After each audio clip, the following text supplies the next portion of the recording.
Our speaker today is Adam Lewinberg. He is the president and CEO of Postal Advocate, the only mail audit and recovery firm in the US and Canada. We manage a portfolio of 180,000 pieces of mailing equipment for the largest US companies. Adam speaks and teaches nationally on mail savings and industry trends. He is the former industry co-chair of the Boston Postal Customer Council and Mail Systems Management Association. He is CMDSS and MDC certified, and he's a featured writer for Mailing Systems Technology magazine. Adam worked for one of the largest mailing vendors for over 17 years. He was the director of national sales for Presort, tabletop inserters, addressing hardware, software, and green offerings, and he was one of the top 5 account managers nationally, working with some of the nation's largest accounts. Over to you, Adam. Thanks, Michaela. So we get to talk about another USPS mandate to replace postage meters. And there have been a few of these, so this isn't something that's brand new. And just to give you a little bit of history on this, there was, in my 30 years in this space, I just want to talk about a couple of them. Originally, you could fill your meter at the post office. Then the post office had a mandate and they said all the equipment that only fills at the post office has to be transferred so we can fill it over the phone. You dial a phone number. And then there was another mandate that said you couldn't dial the phone number anymore. You had to fill it with an analog phone line connection. And then there have been mandates that you have to have 2-dimensional barcodes, so that you can't have analog connections on things. So we're used to these types of the sort of forced meter migrations. What's unique about this one is the percentage of meters in the population of the United States that have to be replaced in a very short time period. Basically, over the next 15 months, the majority of these devices have to be replaced. So we're going to talk about that and how this impacts you and what do you need to know about it. So the core of what we're going to cover is the details of this change, what devices are impacted by this change, how do you create visibility to the equipment that you have to see what needs to be migrated. What are your mail equipment options that are available? What are right-sizing strategies that can save up to 80% on this?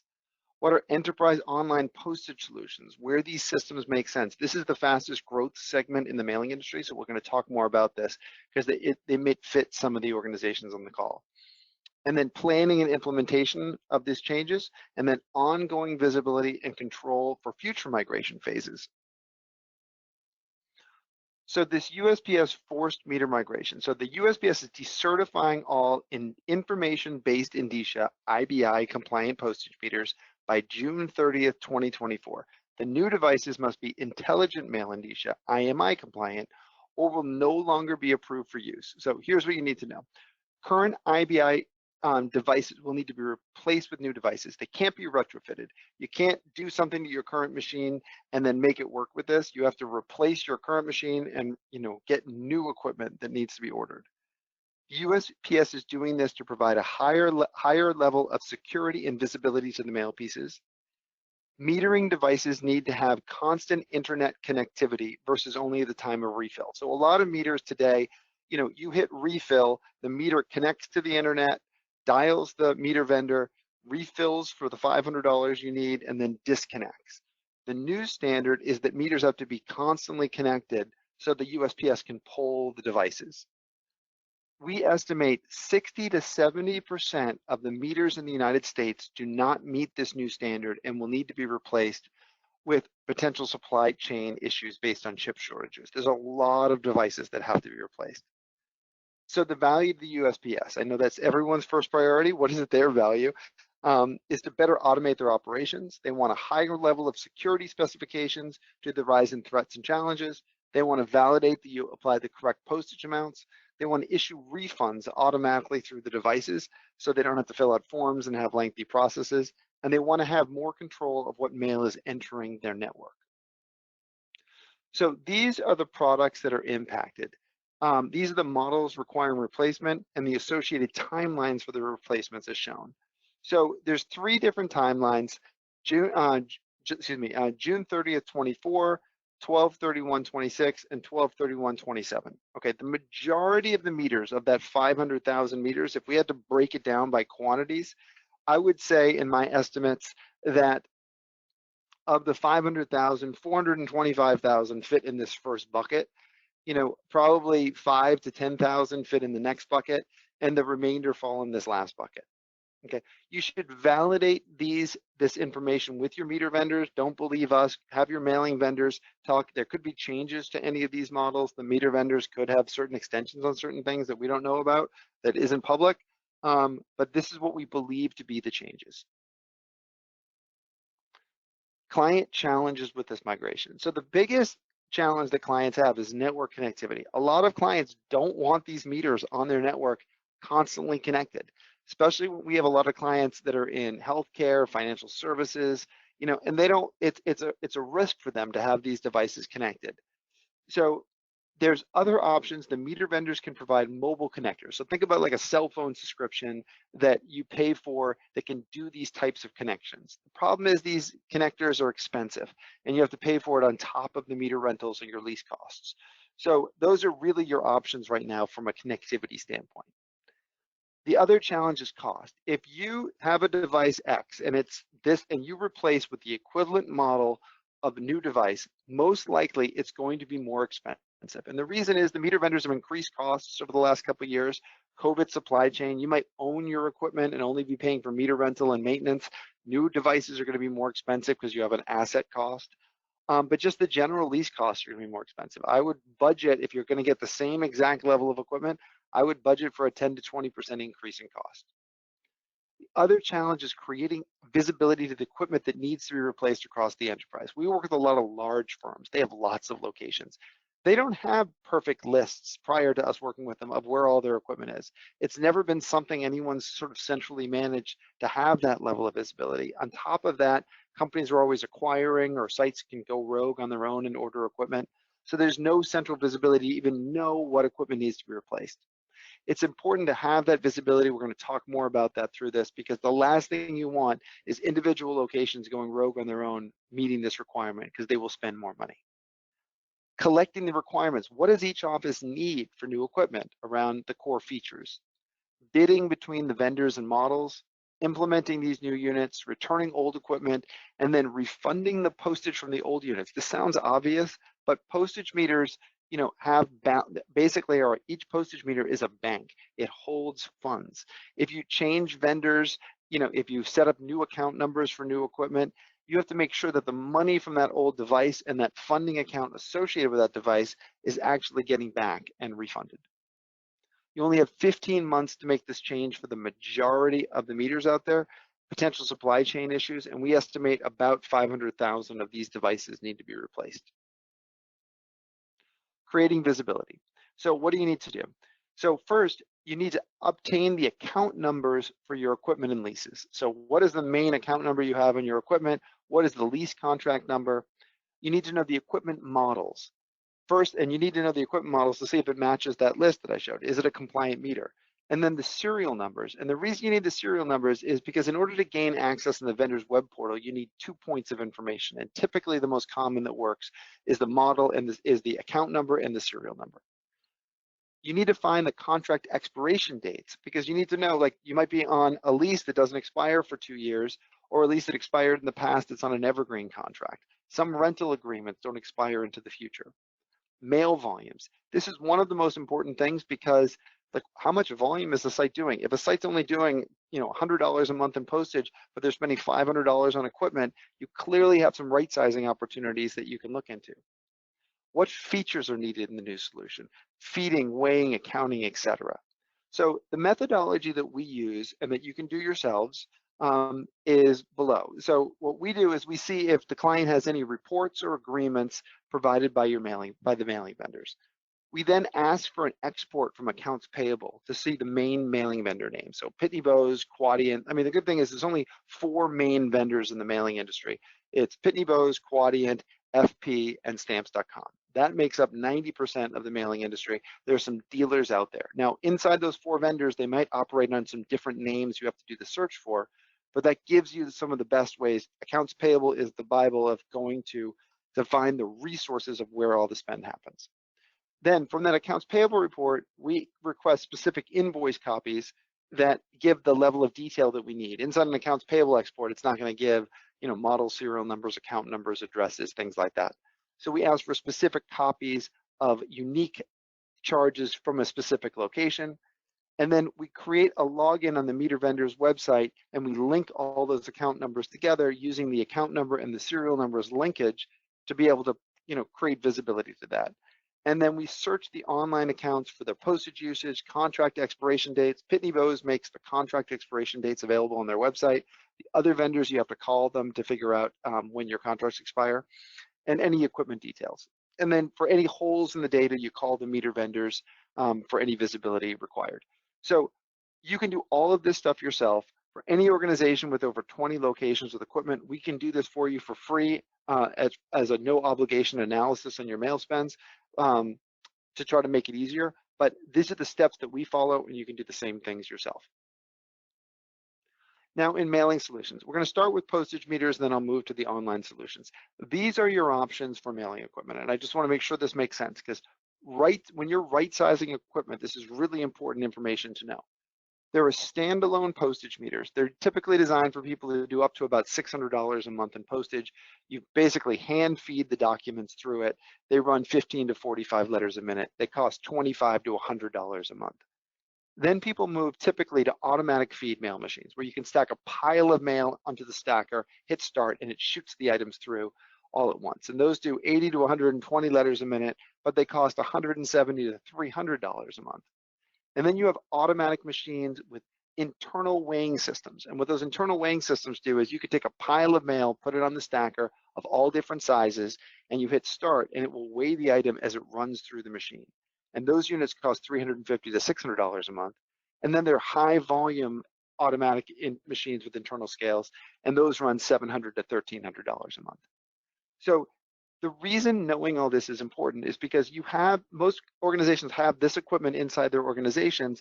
This is what's being migrated with this migration. The question is, are you doing the mail volumes to justify those types of costs? If you have an automatic feed machine with an internal scale and you're spending $500 a month, but you only do $100 a month in postage, it doesn't make sense. You should have a smaller solution. And we find this, we're averaging for our clients, we're averaging 56% savings because we do this level of proper right sizing. And as mail volumes have gone down, people don't need all of these machines with features that they're paying for. Now, you compare that to the biggest move is moving to online solutions. An online postage solution, we'll talk more in detail about this, is typically for locations doing less than about $400 a month, and you print postage from your PC, and it costs $10 to $30 a month. And then there's enterprise online postage, which is you can typically pay one fixed fee for an online solution that can work for every location across your enterprise, and it reduces the cost to $1 to $10 per month per location. And so there's a lot of options in this. As you can see, you can go from $1 a month to $1,300 a month for your solution, and it's just making sure that you have the right options. Right sizing, it's your greatest opportunity to reduce costs, 40 to 90% savings. And so the key things to ask is, does the internal weighing system and automatic feed system justify the cost? The internal weighing systems add $200 to $300 a month from a cost perspective. Automatic feeding systems, $100 to $200 per month. Can you live with lower capacity scales? Because heavier items are typically going UPS or FedEx, and other scales, there might be other scales that you can use on site. So mailing equipment typically has standard scales that are 5 or 10 pounds, depending on the model. But higher capacity scales, 10, 15, 30, 70, 149 pounds, adds $30 to $100 per month to a lease agreement. You can buy a 150-pound electronic scale from Staples or your office supply store for $113 one time, and there's no reason that you need typically that higher capacity built onto the mail machine. Are all the features in the current mail machine being used? Is the mail accounting, custom weighing, conveyor, stacker, special services, are all those things that are in the current agreement and the current device being used and justify their expense? Can online postage be options versus lower meters? There's a 20% postage savings for parcels, and they can be expanded to UPS and FedEx. And if you have more than 10 locations or work from home staff, the enterprise online postage options could work perfectly well. So let's talk about what online postage is. It's the most common remote mailing solution. There are actually more licenses of online postage in the United States than there are postage meters. It's very common now. It's a subscription model. You can print from any computer with an internet connection and a printer. Postage stamps can be printed directly onto the envelope, as you can see it to the right. but most commonly people are using stamp sheets, which are purchased from the online postage provider, cost about 3 cents per stamp, or you can have a vendor provided label printer. Most people don't have the vendor provided label printers because it makes you locked into a specific computer that you can print from. If you're printing 4x6 shipping labels, you can just print on regular paper and tape it to your item, or you can use Avery type labels that you can buy at your office supply store, and you can print the shipping labels directly on those. It's inexpensive compared to postage meters. The typical cost range we talked about, $10 to $30 per month, compared to postage meters, which are 30 to, the same level. The low-end postage meters are $30 to $100 a month. It can be cloud-based, access from any device. You can deploy it easily. Within 7 to 10 days, you receive your login credentials, starter scales, and supplies. And there are simple online tutorials to get you started quickly. With postage meters, the only thing you really know with the sort of the low volume segment is that an office filled for $500. With online postage, you know every single piece of mail that was processed, who processed it, time they processed it, class they processed. It has a lot more visibility. We find from a security aspect, these are much better solutions to use than postage meters because anybody can walk up to a postage meter in an office. They're typically not locked and run personal mail. Cleaning crews could run mail. It's a bank that's holding money that's unlocked. With these, someone has to log into these platforms. It's linked to them personally, so people are much less likely to, do erroneous postage. Some systems have multiple carrier options. You could process UPS and FedEx, and there's a significant postage savings. Some newer postage meters even come with online postage subscriptions in order to get these rates.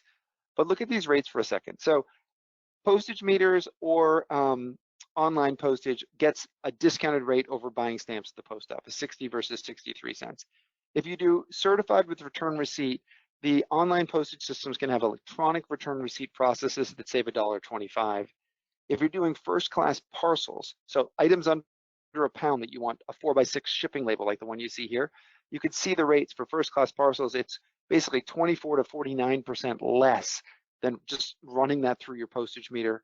Priority mail, if you're doing priority mail, which is the most common sort of parcel service that people would use, you can see it's 20 to 36% less with the rates that are embedded in these for 1 to 10 pound items, and priority mail is 13 to 14% less. So significant savings over going to the post office to, to run your pieces or to run it through a postage meter. So it's a weird concept, but I just want you to think about this. In many organizations, it's easier to send a $15 overnight than a 60-cent letter. Now, that doesn't make any sense to a lot of us at first glance, but let's just think about that. When you have an organization, typically organizations have multiple locations at some level. And in those locations, there's multiple ways to process mail. So do they have a postage meter that they spend $30 to $1,300 a month? Do they have an online postage account that they spend $10 to $30 a month? Does the end user go to the post office to buy stamps where they're paying basically a 5 to 40% premium on the postage plus the cost to go to the post office? Or do they use a courier to mail things to a hub location to be processed? We see that a lot in hospitals or banks where they're basically couriering mail, whether it's through the UPS or FedEx, or they have an actual courier that shows up at the branches to basically get things to a hub so they can mail it. And the costs are typically $5 to $15 per pickup. And the whole reason they do that is because based on the volumes of mail that a location does, justifies what level of technology they would have at the sites. There's no defined process across most organizations. The location determines how mail gets processed based on what kind of technology they have. And there's almost no visibility to the spends across an organization. Now you compare that to UPS and FedEx.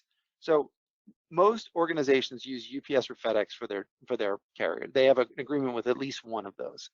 And those carriers provide free carrier-provided tools. UPS has UPS Campus Ship or UPS.com. FedEx has FedEx.com or FedEx Freight Ship Manager. Those are free tools they give to their clients. Everyone throughout that organization processes the item in the same way. They have a simple defined process. Users can access and ship from any location at any time, includes people who work from home, and then all charges are summarized by cost center and downloaded into Excel for uploads so they can manage the chargeback. So if you're at one of those locations that doesn't have a postage meter, or works from home, in many cases it's easier for you to say, forget it, I'll just send it overnight because I don't want to drive to the post office or I don't have the right denominations of stamps. That's a terrible model to get people making the right decisions because they don't have the right systems. Obviously, there's new platforms available today called enterprise online postage versions that solve this problem and make it easier to send mail than it is to send a UPS or a FedEx. It's the fastest segment in the industry. Enterprise online postage is basically the same as online postage, with the main difference is how multiple locations can be controlled under a central administration license. So this offers benefits of simplicity onboarding new users, reporting on all locations and user activities from a central dashboard, managing the billing, subscriptions, supplies, etc. from one central place, controlling your user access. This includes removing users who are no longer employed, single sign-on. Some of these systems come with single sign-on, which is a huge benefit in large organizations because there's no need for the user to enter usernames and passwords, and the moment that user is no longer employed, they're booted out of the system. The free tools from UPS and FedEx do not have that function. They have to be manually managed. Platforms can be expanded to have UPS and FedEx processing, where they can rate shop by time of day and day of week of when items need to get delivered, like you can see in the screen on the right. And they have certified mail capabilities where they can have electronic return receipts at $1.25 savings. They can also create a firm mail book, and a firm mail book is basically a manifest that you present to the post office that they rubber stamp, which is the holy Bible if you have to go in court and provide proof that you mailed that item. And all signature files are downloaded into one central repository versus everybody managing their green cards or return receipts in different ways throughout an organization. If you have 10 or more locations using online postage or 10 or more locations of low volume that need some solution, we recommend the enterprise licenses. It also eliminates the need for low volume meters with over a 70% savings. So with the fact that people are doing these meter migrations anyway, you're gonna have lots of sites in this low volume segment that you're gonna have to replace with postage meters. We're finding a lot of our clients are changing over to these enterprise online options. It's significantly less expensive, provides better discounts, better visibility, better controls, and supports the entire organization versus this fragmented process we showed you before of how mail is handled at most organizations. The key to success with these platforms is to have some sort of central administration. You need an administrator for these platforms. You can do it yourself. We're doing it for our clients. And what we find are the key elements of this is someone has to define the requirements. They have to implement the system. They have to train the users. They have to onboard the users. They have to manage their user access. Even with single sign-on, there's still some management of the user access. Case and issue management. This is the biggest issue. If you have 500 or 1,000 or plus 10,000 users across your organization, they're going to have questions. Who do they go to for those? You don't want them calling the vendor that provided the solution because they won't have access to your platform and your settings. You need someone to control that. So you need someone to basically either email the issues or to create some ownership of the issues that your staff has. What we do is we have a case management platform. So whenever any user in the clients we're handling has an issue, they hit our case management platform. It's a dedicated landing page with custom links that are the most common issues that they'd have. And then they submit the case, an email sent to us, an email sent to the requester with a case number, an activity is created, and the notes are entered in the system. Our agents directly work with the end users to make sure their issue is resolved. And then once it's taken care of, communication goes out to close the activity, and if they need to open it again, they certainly could. And then all cases, activities, contacts, notes are stored in one central repository so we can report back to our clients on what the issues are. If we're having the same issue over and over again, probably want to do some increased training or put some notifications on a local intranet site so that it's easier for people to get the support they need. Migration planning implementation. So regardless of what the solution you need, these are the steps that you want to think about. You want to create your inventory report. Make sure it has your contract end dates and spends on all equipment. You want to document the postage spends for each location. So you can get those from the meter vendors' websites. You can pull it for each location so you know exactly the postage each site's doing. You want to understand the features your locations need for the future. You want to compare pricing and features with multiple vendors. You have to order the new solution, validate the new solutions installed, remove the current systems, and then validate the postage is recovered and make sure all locations across the enterprise are covered. Last thing you want is each location sort of figuring this out on their own. ongoing visibility and control. It's important to keep a master list or database of your mailing equipment, contract terms, spends, invoices, and postage balances for the following reasons. Ongoing right-sizing needs. Mail volumes are going to continue to go down, and solutions are going to continually need to be right-sized. We're averaging 56% in right-sizing equipment. You can do the same with having the proper oversight. Invoice validations. The vendors are far from perfect billers. We've recovered $19 million for our clients by reviewing invoices and requesting credits and making sure that they're paying the right amounts that they're supposed to be paying. If you're not looking at the bills in detail and validating against either a database or the end user to make sure it's there and it's what the rates are supposed to be, there's a good chance that you're overpaying and entitled to some credits. Postage management. We've recovered $13 million for our clients in dormant postage. These are the places you need to look to find this money. So overfunded meters. Did someone load $5,000 into their meter because they were doing a refill, but the site's only doing $100, $200 a month in postage? It's going to take 5 years for that money to get used. So we find this happens all the time, especially as mail volumes have gone down. Pre-funding accounts. So every postage meter has an associated bank account at the mailing vendor for pre-funding that device. These accounts could have, in many instances, have excessive amounts of funding that's sitting in these accounts that might not have, or they might not have any meters connected anymore because they've returned all the meters, but the money's still sitting there, or it may be funded by an advance account. Advance accounts, they're similar to pre-funded accounts, but it's sort of like a credit card. So a pre-funded account is kind of like a checking account. An advance account is kind of like a credit card. You're borrowing money from the meter vendor.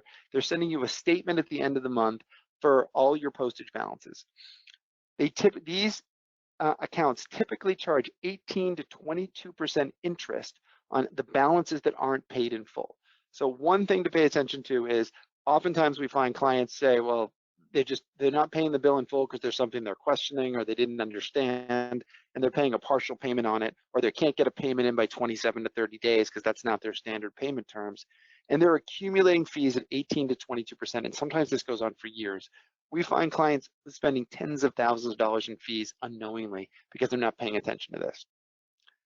They also could have credit balances that are sitting in these advance accounts from accounts that were turned in, meters that were turned in. It's important to know the balances on these because money can be refunded. State unclaimed funds offices. So Pitney Bowes has their own bank. Because of that, any funds that are sitting there at Pitney Bowes from returned meters, after a point in time where the client hasn't requested these funds back, we'll turn the funds over to the state's unclaimed funds office.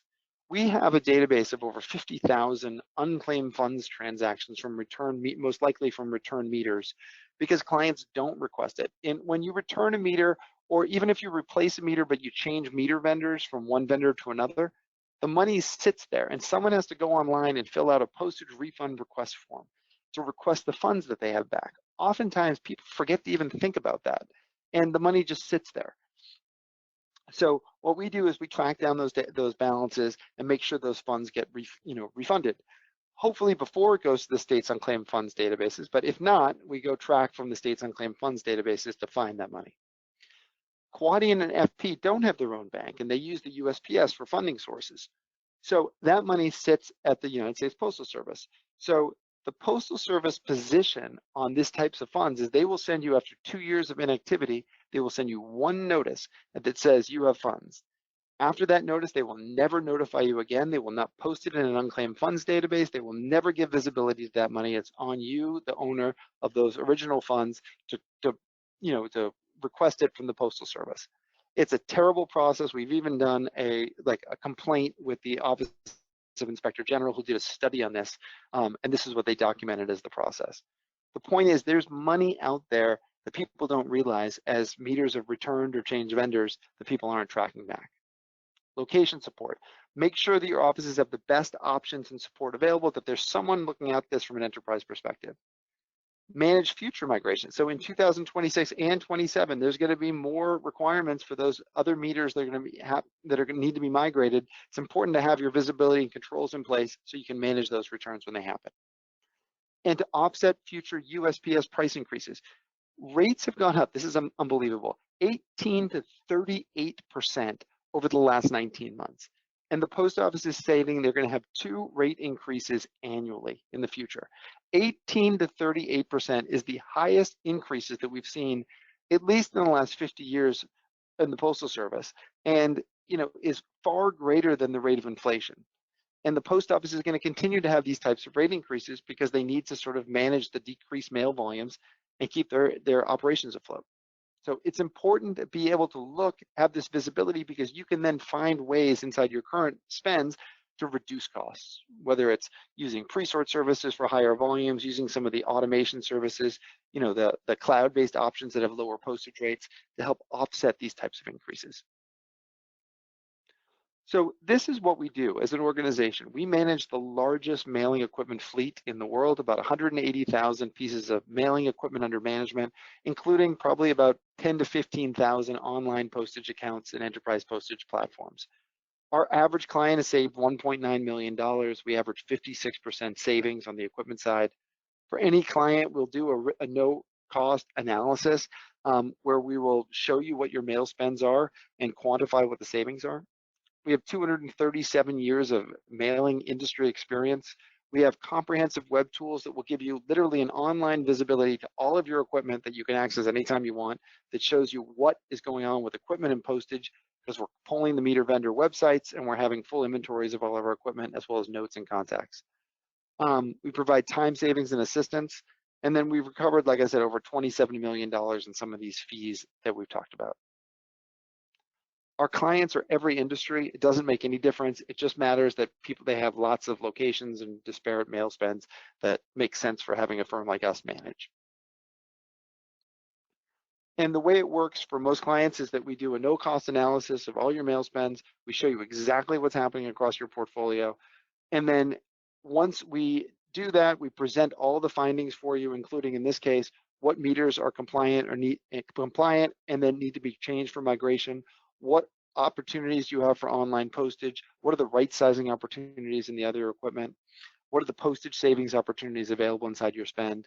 And if you decide to move forward with us, then we go issue the credit request we talk about, we negotiate pricing, we work directly with your end users on right-sizing, terminating, and validating their equipment, and then we give a full implementation of the savings. We provide enterprise visibility to all the spends across your organization and ongoing support, because you're going to have leases that expire into the future. You're going to have acquisitions, changes, closures, things that constantly need to be managed with this category, and we support that for our clients ongoing. So we do this type of educational content because we find that people need it to understand what are the things they need to look at in order to optimize whatever changes are happening with the post office or whatever types of savings initiatives are available.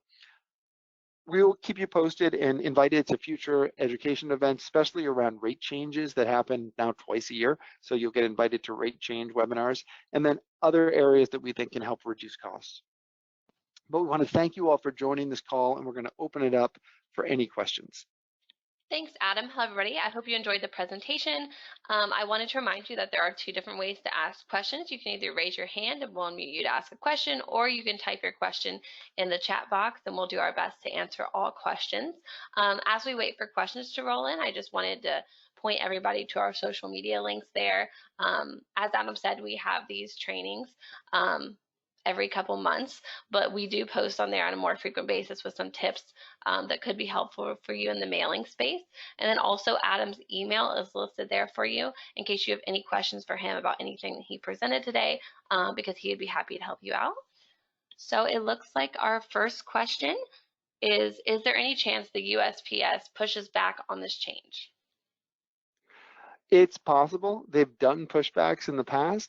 The issue is this: the original findings from this, the original publication where the post office made these announcements was done at the end of 2020.